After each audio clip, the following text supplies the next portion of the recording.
فريدريك نيتشه. شوبنهاور مربيا. ترجمة قحطان جاسم. توطئة. شرعت في البداية في كتابة دراسة تفصيلية عن حياة نيتشه وعن الأفكار الواردة في كتاب شوبنهاور مربيا، إلا أنني عدلت بعد وقت قصير عن ذلك لعدة أسباب، منها أنني تذكرت وصية إيميل سيوران التي تقول إن كل تعليق على كتاب هو أمر سيء أو غير مجد، فكل ما لا يأتي مباشرة لا قيمة له.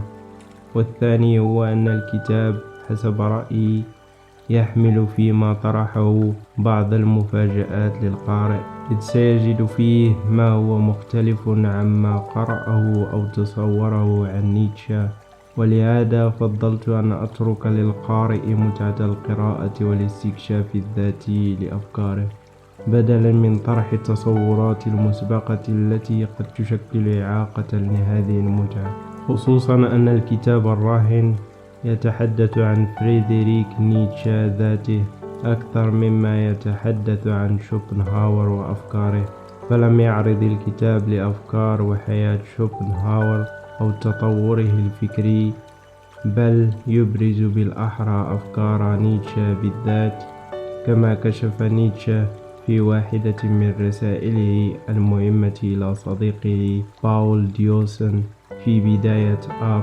1877. حتى وأنا أكتب نصي الصغير عن شوبنهاور لم أكن ملزما نفسي بأي من عقائده، على الرغم من أنني ما أزال أؤمن كما كنت آنذاك أن هناك الكثير للتعلم منه. فوس وشابيرو، صفحة 41.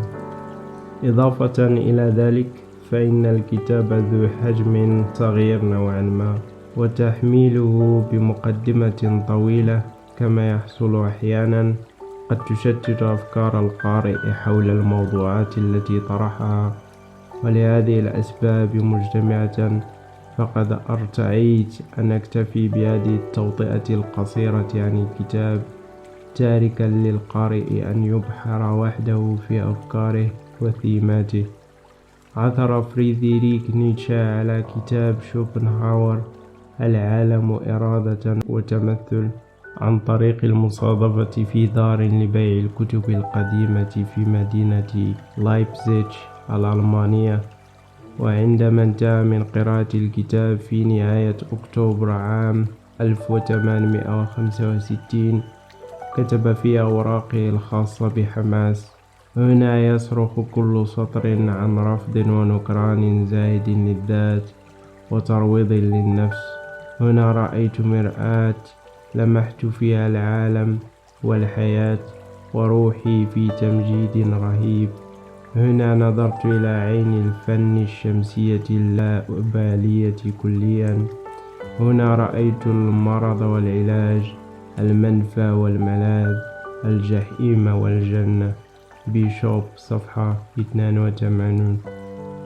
وفي مكان آخر يضيف: كأن الكتاب مكتوب لي، وعلى ضوء ذلك يمكن القول إن الكتاب كان بمثابة فاتحة فكرية وجمالية قادت نيتشه فيما بعد إلى عوالم أخرى، ومهدت له أن يضع بعض الأساس التي سيبني عليها أفكاره اللاحقة. لم يرى نيتشه في كتاب شوبنهاور مجرد كتاب فلسفي، بل اعتبره مشروع حياة، وحفز فيه الكثير من الأفكار التي سيعمل عليها، وكانت أولى ثمار ذلك أن تركت أفكار شوبنهاور وفلسفته أثرهما في كتابه الأول ولادة التراجيديا 1872. لقد رأى نيتشه في شوبنهاور من بين أمور أخرى الراحة وسط عالم قلق، كما كتب في رسالة إلى صديقه كارل فون جيرسدورف في 7 أبريل 1866: 3 أشياء تمنحني الراحة، لحظات نادرة من الراحة من عملي شوبنهاور وموسيقى شومان وجولات العزلة. فوس وشابيرو، صفحة 3. ولم تكن الراحة النفسية التي جلبتها أفكار شوبنهاور إليه هي الوحيدة التي أثارت انتباهه وحماسه، بل وأيضا أسلوبه الأدبي. ففي رسالة أخرى إلى نفس الصديق في 6 أبريل 1867 يشير نيتشه إلى أنه تعلم من شوبنهاور إلى جانب كتاب آخرين أسلوب الكتابة. المصدر نفسه، صفحة 6. تركت شخصية الفنان الموسيقي الألماني ريتشارد فاغنر إلى جانب شوبنهاور تأثيرها على نيتشه أيضا، وهذا ما أفصح به نيتشه في رسالة إلى فاغنر. وكانت علاقتهما في أوجها. إن أفضل وأسمى لحظات حياتي مرتبطة حقا باسمك، ويوجد هناك شخص واحد فقط توقره على هذا الحد سواء، قرينك الروحي العظيم شوبنهاور الذي أعبده في الحقيقة تقريبا. صفحة 9. إلا أن نيتشه لم يستمر على إبداء هذا الرأي فيما بعد نحو فاغنر، بل هاجمه وانتقده بشدة، كما كتب ذلك في أواخر حياته في رسالة بتاريخ 26 شباط 1888 إلى صديقه بيتر غاست. ما كتبته عن فاغنر في رسالته يذكرني بملاحظة لي كتبتها في مكان ما، إن أسلوبه الدرامي هو ليس سوى نوع من أنواع الأساليب الرديئة، حتى أنه ليس أسلوبا في الموسيقى. صفحة 109. وعلى الرغم من أن نيتشه حاول التنصل مرارا من تأثير شوبنهاور عليه أو إنكار تعلقه به، فإنه بقي على العكس من الموقف تجاه فاغنر، محبا لشوبنهاور وأمينا لأفكاره، كما تؤكد على ذلك الرسالة التي أرسلها إلى صديقه الباحث ومؤرخ الأدب الدنماركي جورج برانديز في 10 أبريل 1888، حيث يعترف فيها في السنوات الأخيرة من حياته بأهمية شوبنهاور. إن ما قلته عن شوبنهاور مربيا يسعدني كثيرا. هذه القطعة الصغيرة تفي بالغرض كبطاقة هويتي التي لا تذكر شيئا شخصيا عني، والتي ليس لها معي على أكثر ترجيح أي شيء. إنها تحتوي في الجوهر المثال الذي اهتديت به حتى الآن. فوس وشابيرو، صفحة 112. لكن هذا لا يعني غياب الاستقلالية التامة لأفكار الجديدة التي طرحها نيتشه خلال عمله الفكري.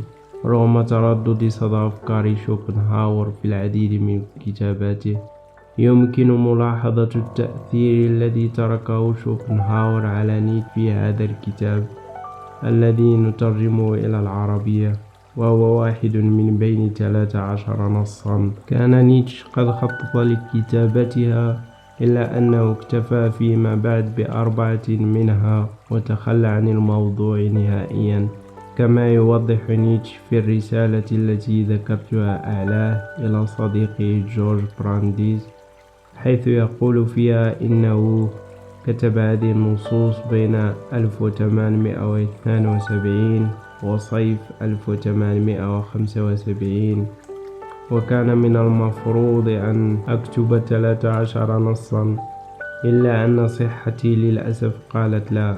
صفحة 112. صدرت النصوص في البداية كل على حدة، لكنها جمعت فيما بعد وصدرت في كتاب واحد تحت عنوان ويعرض الكتاب لأفكار وتصورات نيتشه عن دور الفيلسوف وأهميته في المجتمع والمعاناة التي يواجهها من محيطه بسبب آرائه النقدية وتصوراته المضادة للمعتاد والمتداول من الأفكار والعادات والسلوك ثم تأكيده المتكرر على أهمية إفساح فرصة أكبر أمام الفيلسوف والعالم، وأن لا يتحول إلى أدوات في خدمة الدولة، بل ويطالب بقوة إلى حيادية نشاطاتهما والمؤسسات التعليمية، والكف عن أن تكون في خدمة أهداف الدولة ومصالح الرأسماليين. هذه أول ترجمة عربية لنص شوبنهاور مربيا 1874. وتنبو أهمية النص من أنه يساعد الباحث والقارئ معا على فهم التطور الفكري لفريدريك نيتشه، وعلى تتبع العديد من الأفكار المطروحة في هذا الكتاب فيما طرحه بعد في كتبه اللاحقة. تكمن صعوبة ترجمة نيتشه من تراكم المعاني في لغته، كما أشار إلى ذلك محررا ومترجما للنص إلى الإنجليزية دانيال بريزلا وجي هولينغديل. فلو أخذنا على سبيل المثال عنوان الكتاب الذي تضمن نص شوبنهاور مربيا، لوجدنا أن هناك 4 اقتراحات مترجمة إلى الإنجليزية، كما تختلف الترجمات إلى الإنجليزية اللتان اطلعت عليهما في مواضيع عديدة. علاوة على ذلك، فإن الكتاب الراهن هو أكثر الكتب التي تعاني من عدم التركيز وتشتت العبارات وعدم التسلسل الأسلوبي أحيانا، وهو الأمر الذي لاحظته الباحثة جوليان يونغ، حيث تشير إلى أن النص يعوزه تركيز واضح. وسبب هذا كما أعتقد أن الكتاب يحاول أن يعرض أمورا عديدة في نفس الوقت، ويعيد صياغة فلسفة شوبنهاور إلى شيء أكثر تطابقا معه. يونغ صفحة 43. ومع ذلك سعيت من جهتي إلى الحفاظ على جوهر النص وتركيبه الأسلوبي وجوهره، وقمت بمطابقة نصين مترجمين إلى الإنجليزية، إضافة إلى الرجوع إلى ترجمة دنماركية حديثة صدرت عام 2014، وهي لغة مقاربة إلى اللغة الألمانية. كما قمت بمطابقة النص الإنجليزي في بعض المواضيع التي شعرت بارتباك النص مع النص الألماني، بمساعدة زوجتي ليز جاسم لحصر الفوارق في النصين، من ثم الاعتماد على النص الأصلي في الترجمة. ولقد اعتمدت في هذه الترجمة بصورة أساسية على النص الإنجليزي، باستثناء الحالات التي تطلبت تعديلات لتكون منسجمة مع النص الألماني. النص الأصلي للكتاب الذي ضمن شوبنهاور مربيا بالألمانية هو Unzeitgemäße Betrachtungen.